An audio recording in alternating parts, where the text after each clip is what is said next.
ഇന്നൊരാളുടെ ജീവിതകഥയുമായി നമുക്ക് തുടങ്ങാം. Ahmed AR Bukhari, Indian സംരംഭകൻ, മനുഷ്യരെ നിർലോഭം സഹായിച്ചിരുന്നൊരാൾ.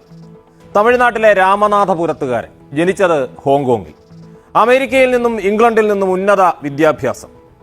ഊർജ അടിസ്ഥാന സൗകര്യ വികസന മേഖലയിൽ പ്രവർത്തിക്കുന്ന കോൾ ആൻഡ് ഓയിൽ കമ്പനി 1997 തുടങ്ങി വളർന്നു. തൂത്തുക്കുടിയിൽ 2012 ബുഹാരിയുടെ കോസ്റ്റൽ എനർജൻ പവർ ലിമിറ്റഡ് 1200 മെഗാവാട്ടിന്റെ തെർമൽ പവർ പ്ലാന്റ് സ്ഥാപിച്ചു, വളർന്നു.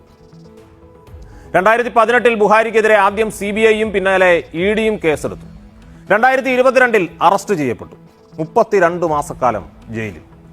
2025 ദില്ലി കോടതി CBI കേസ് തള്ളി. 2026 മെയ് 19 ഇന്നലെ ED കോടതിയും ബുഹാരിക്കെതിരായ കേസ് തള്ളി. 32 മാസത്തെ ജയിൽവാസത്തിന് ശേഷം ബുഹാരി മോചിതനായി. ഈ കാലയളവിനിടയിൽ വളരെ പ്രധാനപ്പെട്ട ഒരു കാര്യം സംഭവിച്ചിരുന്നു. അഹമ്മദ് AR ബുഹാരിക്ക് അയാളുടെ കമ്പനി നഷ്ടപ്പെട്ടിരുന്നു.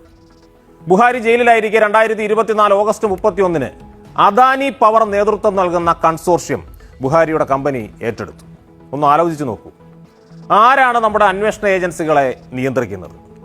ആരാണ് നിയമവ്യവഹാരങ്ങളുടെ വഴിയും വേഗവും കൈകാര്യം ചെയ്യുന്നത്? ആരാണ് ഈ രാജ്യം ഭരിക്കുന്നത്? ആരാണ് നമ്മുടെ ജനാധിപത്യത്തെ ഏതാനും കോർപ്പറേറ്റുകളുടെ കാൽക്കൽ അടിയറവ് വെക്കുന്നത്? എല്ലാ പ്രേക്ഷകർക്കും നമസ്തേ കേരളത്തിലേക്ക് സ്വാഗതം.